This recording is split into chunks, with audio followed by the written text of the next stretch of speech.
stories, boy. Woo, we'll talk about that off the air. So, Max! Hey, listen, Keyshawn J. Willimax, ESPN Radio, the ESPN app, ESPNU.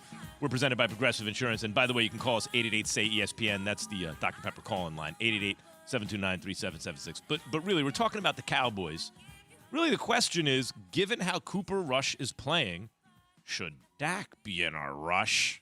To get back at this point. There's no rush. Here's Jerry Jones, Cowboys owner and GM on 105.3 The Fan.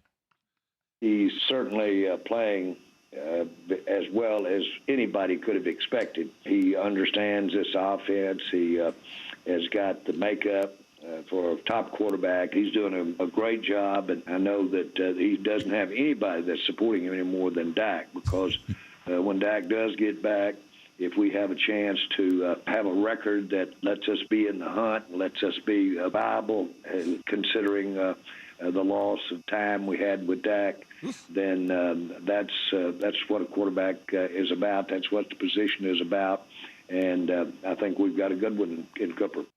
Let me ask you something. We got a good one in Cooper. Let me ask you something, guys. Let's say Dak comes back and he puts up numbers, but they win some, they lose some, they're 500-ish, and at some point he misses another game or two. Cooper Rush comes in again, plays very well.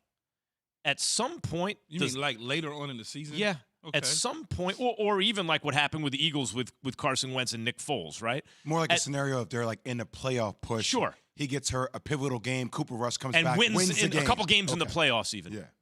At a certain point, does Dak become... Expendable? A commodity, because there'd be a thriving market for him. As the playmaker would say, you got to follow the money. Got to follow the money. Yeah, but a lot of teams, that deal he signed is not such a rich deal anymore. That's actually a little team-friendly for a top quarterback. A lot of teams would be interested in Dak Prescott at that number. $40+ million is not team-friendly. But it's not like it's not a break the bank. It's not a break monopoly. If you think Dak could win you a Super Bowl, then another team that needs a quarterback, then looking at his contract, it's not a Deshaun Watson contract. But he's not Watson. going anywhere next year. Nothing could happen. They got to pay him. He got guaranteed money. Yeah. On the books. Here's the pressure point, though, and when you start going there, I had already started thinking about this during the break. Is if Cooper Rush beats Washington, which if you're a betting person, you're probably going to bet that he beats Washington. Sure. Dak Prescott comes back against the Rams and he loses. That doesn't, even though you probably think Cooper Rush would lose, if Dak Prescott loses to the Rams and then loses to Philly, now all of a sudden people will start to say, well, we were winning with Cooper Rush. What the hell are we doing? Lesser competition, but still, yeah. A lot of the stress and the pressure is on Dak Prescott whenever he comes back, because if you got a guy who's winning, we see it all the time. You have to make some tough choices and decisions. And I remember, and this is not the same as no damn Tom Brady. I get it. But Drew Bledsoe was the star quarterback in New England. Had an arm and everything. Had the big old strong, the whole thing. Mo Lewis knocks, the story, knocks Bledsoe out. Brady comes, and he's just handing the ball off Willie McGinnis and company, or attacking it, and they're winning, and Teddy Bruschi and everybody, and they just winning and winning and winning and winning and winning. And I remember talking to somebody, and they asked me, what would I do at that time with Brady? And if I'm lying, I'm dying. And I basically said, I would stick with Tom Brady in this situation. And Brady, along the way you were winning. Whatever that magical thing is, you won. Jay, I was hosting Around the Horn at the time that he was talking about, and I said the same thing to an executive because I wanted to talk about it on the air. You got to stay with Tom Brady. And literally, I won't mention who because he's a great guy, but he's like, you can't say that on TV. I was like, I think Brady's better than Bledsoe. At least the team works better with Brady. Okay. You can't say that on TV. You think Rush is better than Dak? I think that the team is functioning very well with him at quarterback. So right now, if I'm Dak, I'm looking at the situation, probably going to beat the Commanders. Next up, the Rams and that defense, that front seven. Let's see how you do. Even if you win, if I'm Dak, if I come back during the Eagles game, that's a primetime game, right? But look at the next couple of games after that, Lions, Bears. To me, like those are more, and granted, the Lions are playing a lot better, but those are games that seems more like, all right, work yourself into it a little bit more than coming back during a primetime game like the Eagles for your first game back after coming off surgery. Did you say wook yourself into it? No, work yourself. Oh, okay. I didn't hear the R. Wook. I thought you said wook. What is it, Star Wars? Yeah, wook Wookie? yourself into it. Yeah, the Cowboys got some decisions to make. I don't make the decision. I think Dak Prescott is still a better quarterback than Cooper Rush as of right now because of the experience and playing and things of that nature. But what I would say is that whatever Kellen Moore and Mike McCarthy are doing with Cooper Rush, they need to do it with Dak Prescott.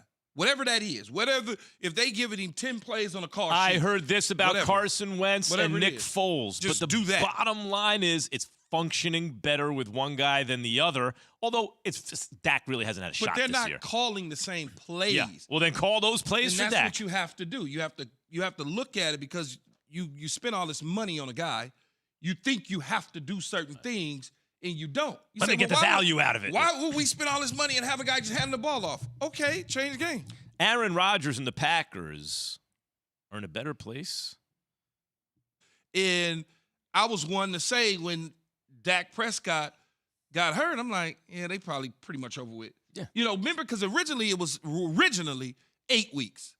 That's what everybody was running with. Mm-hmm. And then it got down to 4 weeks.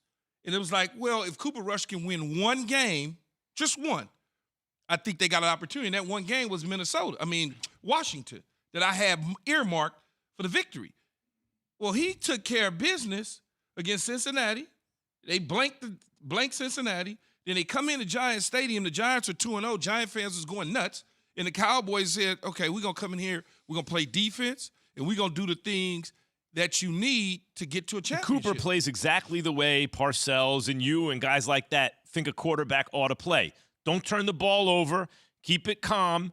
Make some positive plays on third down or in key parts of the game. He did all that. Mm-hmm. But much like I told you a year ago, Jay, I don't even know what the number is exactly now, but anytime you run the football over 100 yards, the Dallas Cowboys are something like 14-0 in so many games here recently, and they play defense.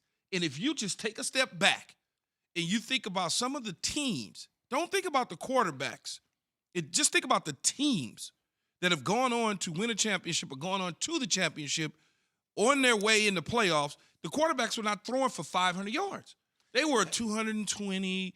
They were No running turnovers, back, two touchdowns. Yeah, absolutely. You know what's so funny about the boys, the Cowboys, is that, we used to have a lot of conversations about pressure all the time. Is there pressure on Dak Prescott because he got the bag? And as an athlete, I never looked at pressure because pressure has a negative connotation.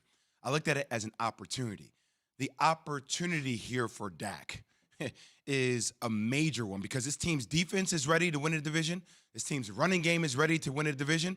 It comes down to when Dak is ready for him to come back. And if he comes back, Rams, Eagles?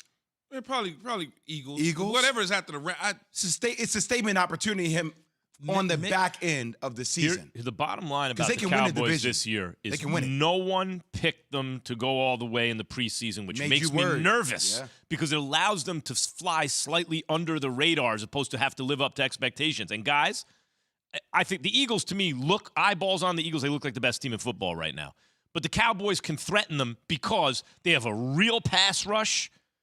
They have receivers who are coming along. Gallup's going to get back. They're going to have a quarterback, and they can run the ball a little bit.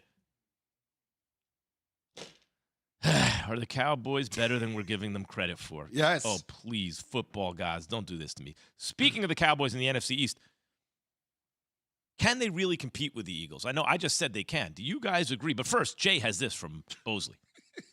Who is it? This is for you, Max. Guys, and me too. If you're suffering from hair loss,